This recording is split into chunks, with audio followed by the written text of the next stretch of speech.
So when it comes to hitting wedge shots, you might have heard the term bounce used quite a bit, but you might not be quite sure what does bounce mean. Well, in this video I'm going to share a bit more clarity over that and explain what bounce is, how we use it more effectively, and how that can help you hit better shots around the greens. So let's get into it. Welcome back to the channel, guys. I'm Danny Malcolm and thanks so much for joining me in today's video. Today I'm going to be talking about bounce on your wedges and how you can use that more effectively around the greens to hit some better chip shots and wedge shots. But if you're not sure what bounce is, I'll run through that first. So bounce is super important when it comes to wedge play, and it is essentially the difference between the leading edge, the sharp bit of your wedge, versus the trailing edge or the sole, the lowest point of your wedge. So that difference, that gap there. Now that's measured in degrees, and you can have anything from a low, mid to a high bounce wedge. Now that might range from 4 to 6 degrees for, say, a low bounce. Mid bounce might be 7 to 10 degrees, and then anything above that is considered more of a high bounce wedge. Now, before I get into the types of players that those different wedges might suit, more from a wedge fitting standpoint, I'm going to first talk about how you can just use the bounce more effectively to hit more consistent wedge shots. So normally with a shot around the greens, I mean, we're trying to get that nice ball turf contact and just clip it as best we can, because if we have good control of our low point of our swing, we're going to get pretty consistent shots with our strike. Now, to make that even better, if you use the bounce more effectively, you're going to not only get better trajectory, better control, but you're going to get more forgiveness and more consistency with your shots. So I like to think of it like a plane coming into land on a runway. So if the plane's coming in, this is a runway here, the plane comes into land, lands on the runway, goes on the runway all in one go, and then takes off all in one go. So it's that sort of motion.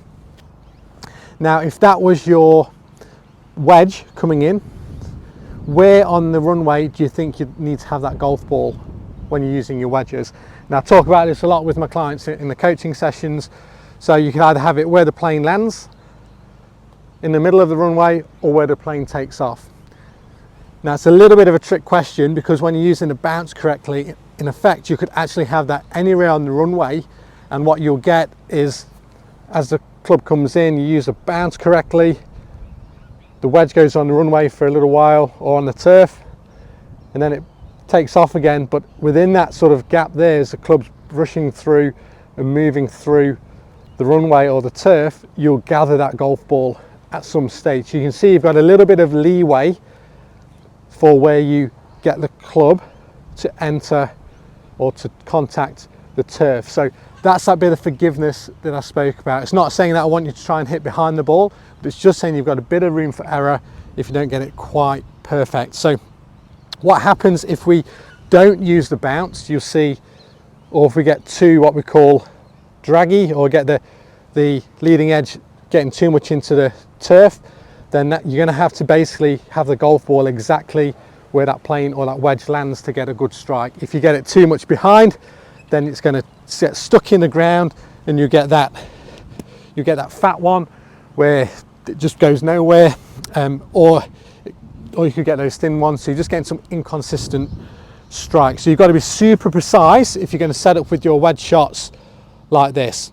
If you're doing one of those where you get the ball back in your stance and the hands forward, you're basically reducing the effective bounce, because as that goes forward, the bounce is becoming less. So you've got to be much more precise. It'll come out nice and low with lots of spin. However, it's not going to be super consistent. So for a predictable flight, predictable trajectory, more forgiveness, let's use the bounce more. So how can we do that? Well, from setup, firstly, for these standard, I've got about a 30-meter pitch shot here. You can set up with the ball relatively central in your stance, but with the shaft pretty neutral. So we're not looking to get it too far forward, and not too far back either. So pretty neutral, and that's going to give us a good loft. I've got my 54-degree wedge here, and it's going to be able to help me use my bounce through the hitting area. So from here, what I can do then as I'm making some practice swings is, you'll notice if I move that ball, I'm just bruising the grass, I'm not taking big divots, and you can almost feel that club skipping or bouncing off the grass there. So that's what you're looking for when using the bounce.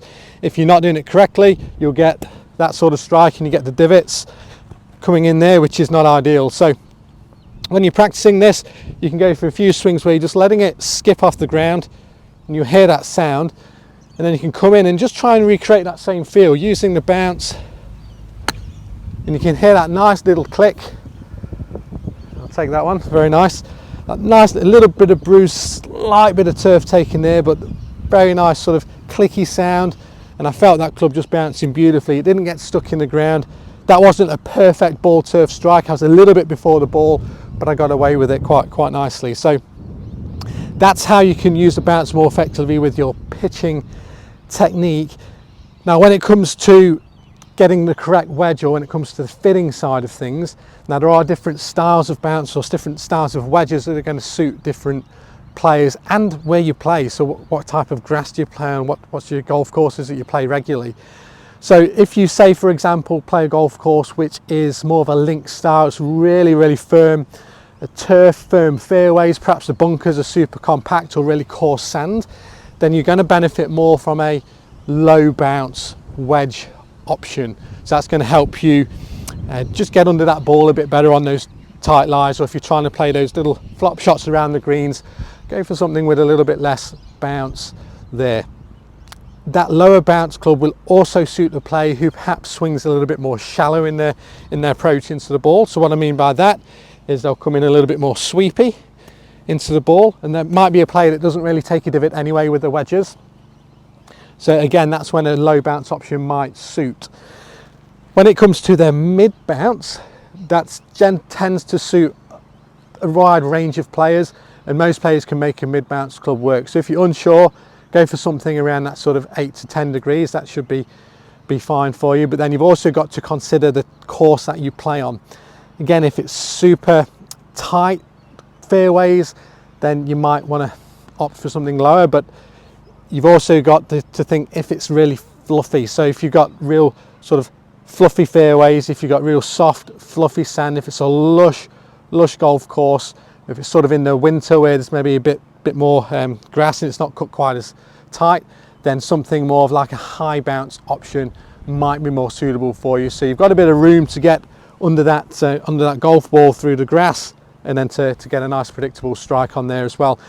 That also suits, a high bounce will also suit a player that tends to get a little bit steep or a little bit aggressive in their attack angles. So someone that might take a lot of divots in their wedge play or in their full game, then that additional bit of bounce, that additional bit of relief is going to stop or help stop that leading edge digging in. So even if I get the club coming down in this fashion, that extra bounce will give me some relief, stop it digging in, and still help me get some good consistent strikes. So I'll just play one there again. So for me, I'm a player that tends to get a little bit steep oftentimes. So I've got a 12 degree of bounce on my pitching club. This is my 54 degree.